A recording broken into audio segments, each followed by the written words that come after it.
চট্টগ্রাম শাহ আমানত আন্তর্জাতিক বিমানবন্দরত এক বিদেশি নাগরিকের হাতে ৩ কেজি ৯০০ গ্রাম কোকেন জব্দ করা হয়, যার আনুমানিক মূল্য প্রায় ১৫০ কোটি টাকা।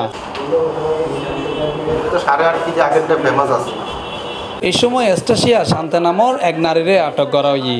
সোমবার জুলাইয়ের ১৫ তারিখ সকালে বিদেশি ওই নাগরিকের ব্যাগ তল্লাশি গড়িয়ারে luggage tag, boarding card, passport ও মোবাইল জব্দ করা হয়।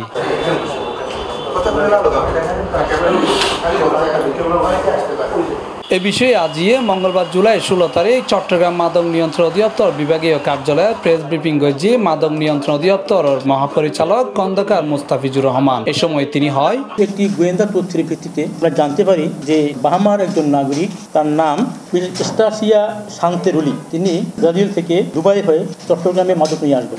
তার সম্ভাব্য তারিখ ছিল ১২ই জুলাই এখানে ল্যান্ড করবেন। এই তথ্য পাওয়ার পর গোয়েন্দা ইউনিটের লোকজন আমার সাথে যোগাযোগ করে আমার পারমিশন চাওয়ার পর আমি পারমিশন দিই। তাদের পরিকল্পনা মোতাবেক তারাও এই আমাদের চট্টগ্রাম বিমানবন্দরে অবস্থান নেয়। ওই দিন সকাল ৮টার দিকে সেই যে সন্দেহভাজন তার তথ্য আমরা আগেই পেয়েছিলাম, তার নাম, তার ছবি, পাসপোর্ট নম্বর আমরা আগেই পেয়েছি গোয়েন্দা তথ্যের মাধ্যমে। তিনি আমাদের সেই ৮টার দিকে ১৩ তারিখে ল্যান্ড করেন। যখন তিনি ১৩ তারিখে ল্যান্ড করেন, উনি জানতে পারেন যে ওনাদের লাগেজটি এখানে এসে পৌঁছেনি।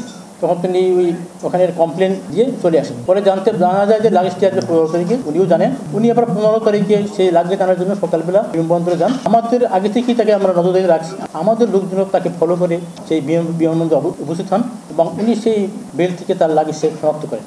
শনাক্ত করার পর উনি রেড চ্যানেলের দিকে আগান। তখনই আমাদের লোকজনরা তাকে একটু ঘিরে ধরেন।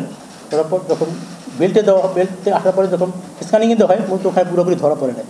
তা আমাদের আগে ইনফরমেশন ছিল এর ভিতরে মাদক আছে। পরবর্তীতে ওই স্ক্যানিং মেশিন পার হওয়ার পরপরই ওইখানে আমরা ওই যে লাগেজটাকে আমরা আটক করি। আমরা অনেক তখন আরও গোয়েন্দা সংস্থার লোকজন ছিল, ডিজিএফআই, এসআই বা অন্য যারা থাকে তারাও ছিল, কাঠমুক্ত লোক ছিল। ওখানে তাদের সামনেই টেবিল উপরটা খোলা হয় এবং খোলার পরে ওখানে ব্যাগের ভিতরে আইপিএতে একটা বক্সের মতো দেখা যায়। তার ভিতরে বড় একটা প্যাকেট, সেই প্যাকেটটা খোলা আরও ছোটো ছোটো 7টি প্যাকেট পাওয়া যায়। সেই প্যাকেটের ভিতরে আমরা জানছিলাম যে কোকেন আসবে, কোকেন সদৃশ দ্রব্য দেখা যায় রাখুন ক্ষতদের জন্য। সেই জন্য আমাদের এখানে একটি পরীক্ষাগার আছে। সেই পরীক্ষাগারের যে পরীক্ষক উনিও ছিলেন, উনি ওনার যন্ত্রপাতি যা নেওয়ার কথা সেই যন্ত্রপাতি নিয়ে উনি সেই এয়ারপোর্টে গমন করছেন। ওখান থেকে একটু নমুনা নিয়ে টেস্ট করে দেখলেন। এই কোকেনের টেস্টে ওটা ধরা পড়ে যে কোকেন, কনফার্ম কোকেন। তখন আমরা সাথে সাথে ওই ব্যক্তিকে আমরা হেফাজত নেই। হেফাজত নেওয়ার পর মালামালগুলো আমরা জব্দ করি। কিন্তু এর মধ্যে আসার পরে ওনার যে মোবাইলটা আমরা হেফাজতে দিয়েছি, আমরা মোবাইলটার উপরে নজরদারি করেছি। মোবাইলে বিভিন্ন মেসেজ আসছে। যে মোবাইলের মেসেজের ভিত্তিতে আমরা আরও 2 জন নাইজেরিয়ান নাগরিককে বাংলাদেশ অবস্থান করে ঢাকায় শনাক্ত করেছি। তারা এখন আমাদের কঠোর নজরে আছে, যে কোনো মুহূর্তে গ্রেপ্তার হয়ে যাবে। আমরা আর দুটো ট্র্যাক করেছি। এভাবে আমরা কার্যক্রম করেছি। বিমানবন্দর গত জুলাইয়ের ১২ তারিখ এমিরেটস এয়ারলাইন্সের একখান ফ্লাইটে ব্রাজিলতন দুবাই ট্রানজিট হয়ে ফ্লাই দুবাইয়ের ফ্লাইটে জুলাইয়ের 13 তারিখ চট্টগ্রাম আইয়ে বাহামার নাগরিক এস্টাসিয়া শান্তে। ওই দিন তার আচরণ দেখিয়ে দায়িত্বরত এপিবিএন আনসার গোয়েন্দা সংস্থার সন্দেহ হয় তার লগে হন ব্যাগ নতাহনের হারণে তল্লাশিও গড়ি নপারে। পরে আলাদা একখান ফ্লাইটে তার লাখে যাই।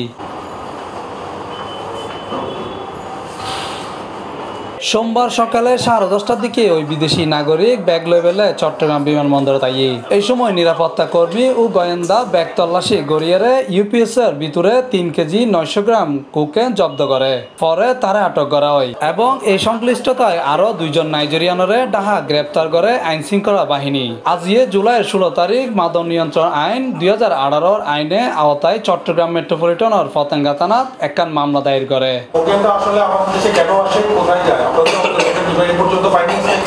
Mohammad Nizamuddin Tipu, C+ TV, Chittagong.